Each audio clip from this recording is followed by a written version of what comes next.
যুক্তরাষ্ট্র ইরান সামরিক উত্তেজনাকে কেন্দ্র করে আলোচনায় হাইব্রিড যুদ্ধ ইস্যুটি মূলত প্রচলিত সামরিক তৎপরতার সাথে সাথে সাইবার হামলা, ভুয়া তথ্য ছড়ানো এবং অর্থনৈতিক চাপকে অস্ত্র হিসেবে ব্যবহার করা হয় হাইব্রিড যুদ্ধে। রাজনৈতিক ও সামরিক বিশ্লেষকরা বলছেন, ইরানের বিরুদ্ধে হাইব্রিড যুদ্ধ চালাচ্ছে ইসরায়েল, যুক্তরাষ্ট্র। এর বিরুদ্ধে তেহরানও সচেষ্ট রয়েছে। সময়ের সাথে সাথে পাল্টে যাচ্ছে যুদ্ধের ধরন। প্রচলিত অস্ত্র এবং সামরিক তৎপরতার পাশাপাশি এখন প্রতিপক্ষের বিরুদ্ধে ভুয়া তথ্য ছড়ানো, সাইবার হামলার মতো কার্যক্রমও ব্যবহৃত হচ্ছে যুদ্ধের হাতিয়ার হিসেবে। এর পাশাপাশি অর্থনৈতিক চাপ এবং রাজনৈতিক প্রভাব বিস্তারের মতো পদ্ধতিগুলো ব্যবহার করা হয়। এর লক্ষ্য প্রতিপক্ষকে অস্থিতিশীল করা, আর এই পুরো প্রক্রিয়াকে বলা হচ্ছে হাইব্রিড যুদ্ধ। ইরানে চলমান সহিংসতা, আন্দোলন এবং বিক্ষোভকে সে হাইব্রিড যুদ্ধ বলে আখ্যা দিচ্ছেন বিশ্লেষকরা।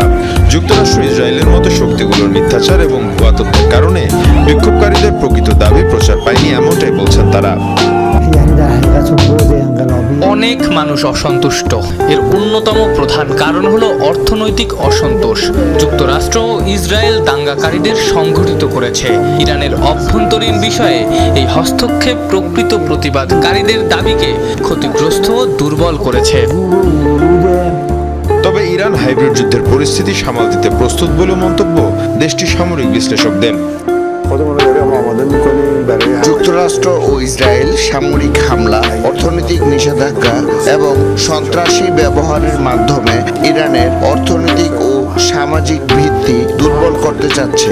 যুদ্ধের ঝুঁকি ধীরে ধীরে বাড়ছে, তবে ইসরায়েল জানে তারা হামলা করলে আমরা কঠোরভাবে পাল্টা জবাব দেব।